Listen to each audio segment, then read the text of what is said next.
Today on In Your Face Anatomy, we are talking about the pH scale in all of its glory. So let's get into it right now.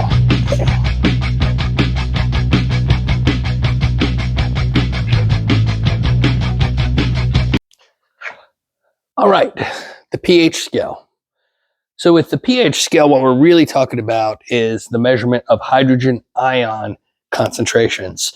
That's what we really care about. So we'll note, first of all, the way we write pH kind of tells us pH here. So pH with the capital H, lowercase p, capital H, represents the percentage, that's the P, percentage of hydrogen ions. That's the H, the percentage of hydrogen ions. So that's what we're measuring with the pH scale. What is that concentration of hydrogen ions? So where do these hydrogen ions come from? Well, with the pH scale, we're really talking about hydrogen ions and hydroxide ions. Hydrogen versus hydroxide ions. Those are the two key players with the pH scale. Where do they come from? They come from a water molecule. So you can see here, I've got H2O set up, my two hydrogen bonded to the one oxygen. But remember, the bond here is really each atom sharing one of its electrons. But also remember that oxygen is greedy as hell. So it's not at all like this, because oxygen is a polar molecule. It's going to pull those electrons way up close to it. And then we break the water molecule. So when we break it along this line here. Now my hydrogen has lost its electron because oxygen just stole it. And the rest of my water molecule has an extra electron now. So that's where I get my H plus and my OH negative. It's just a water molecule. If we put these two things together, we make water. So that is the basics of the pH scale. So when I'm measuring the pH, that's the number I'm looking for, the hydrogen ion concentration. That's the number I want to find. And the only time we ever really mess with the hydroxide ions is if we don't have the hydrogen ion concentration. We can figure it out because the pH scale runs from 0 to 14. 0 to 14. So that is super important, 0 to 14, because that means the number of my hydrogen ions and the number of my hydroxide ions together have to equal 14. There's no give or take there. They both have to equal 14. So that's why that's important. So let's put that to the test now. So we know that the two numbers, the hydrogen ion concentration and the hydroxide ion concentration together, have to equal 14. So with that being said, let me get rid of this. If I was to say I have a solution of water that has a hydrogen ion concentration of, we'll say 4. If my hydrogen ion concentration is 4, then what is my hydroxide ion concentration? Well, they both have to equal 14. So if I've got 4 over here, that means my hydroxide ion concentration then has to equal 10, because 10 plus 4 gets us to 14. So what is the pH of this solution that has a hydrogen ion concentration of 4 and a hydroxide ion concentration of 10? What is the pH? The pH is this number here. We want the number with the hydrogen ions. So it's going to be a pH of 4. Let's do that again and practice that again. Let's say this time I have a solution that has a hydroxide ion concentration of 6. Hydroxide ion concentration of 6. That means my hydrogen ion concentration for that same solution has to equal 8. Because 6 plus 8 will get us to 14. So what is the pH of the solution? It's the hydrogen ion number. So this is a solution with a pH of 8. So let's say I have a solution that has a pH of 2. If it's got a pH of 2, then what is my hydrogen ion concentration? What is my hydroxide ion concentration? Hydrogen ion and hydroxide ion concentration is what? Let's do that. Bam, bam. So if I know the pH is 2, that tells me that the number for hydrogen ions is 2, because that's the number we care about. We've started with that.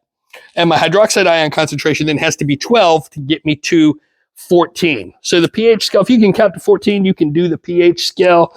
It's just knowing where these ions really come from, the hydrogen ion versus the hydroxide ion concentration.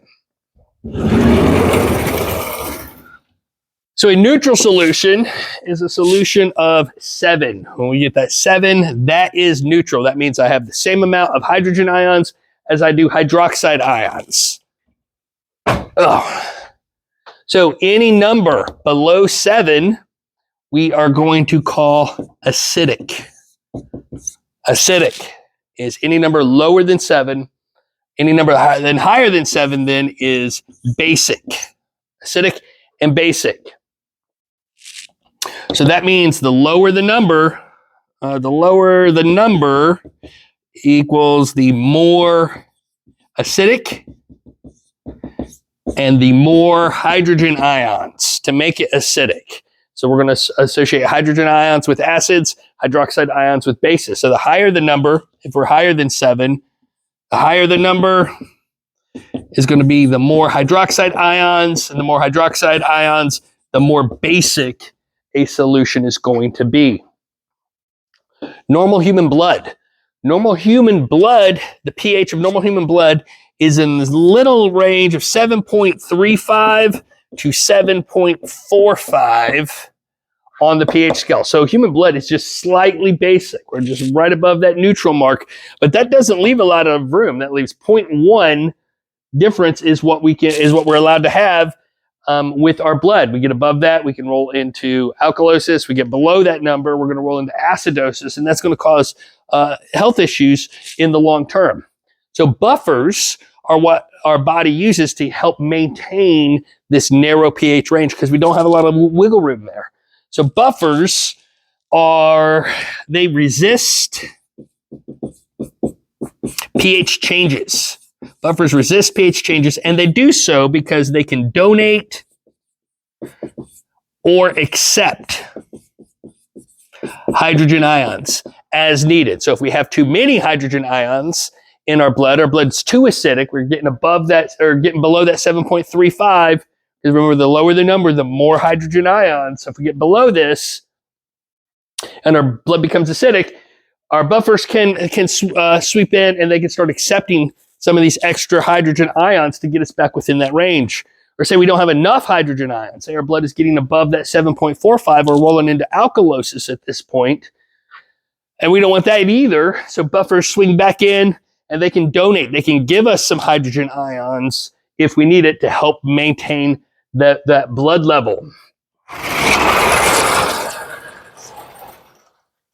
So each step on the pH scale from 0 to 14 represents a 10-fold difference. A 10-fold difference in hydrogen ion concentration.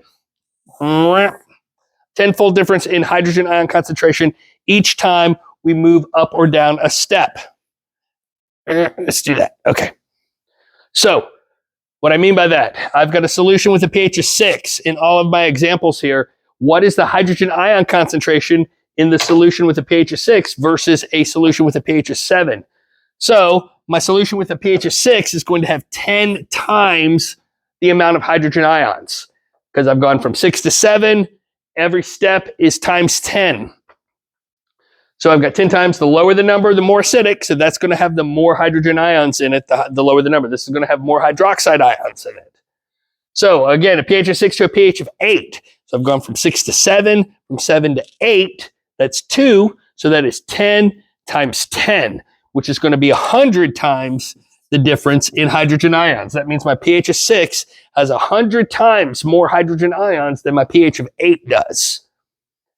pH of 6 to a pH of 9. So if I'm going 6 to 7, 7 to 8, 8 to 9, then that is 3 steps. That's 10 times 10 times 10, which is going to be 1,000 times the difference. So I have 1,000 times more hydrogen ions than I do in my pH of 6 than I do in my pH of 9. So if we erase all of this and start running through what some of these questions might actually look like when it comes time to take the test. So let's say I've got,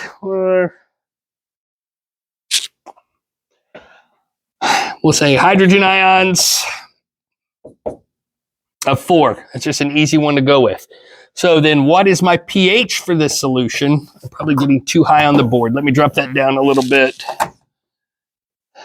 pH for a hydrogen ion concentration of 4, we said. So what is the pH? Is it acidic? Is it basic? And what is the hydroxide ion concentration? So there's lots of steps here, in the process that I could ask on the test. So if we've got a pH of 4 or a hydrogen ion concentration of 4, what is the pH? The pH is 4 because that's the number we care about, the hydrogen ion number. Is it acidic or basic? It's below 7, so that means this solution is acidic. Just means that I'm going to have more hydrogen ions than I am hydroxide ions. Let's say I've got, what is my hydroxide ion concentration? If my hydrogen ion concentration is 4, then my hydroxide ion concentration then has to be 10. All right, same thing, but this time let's do,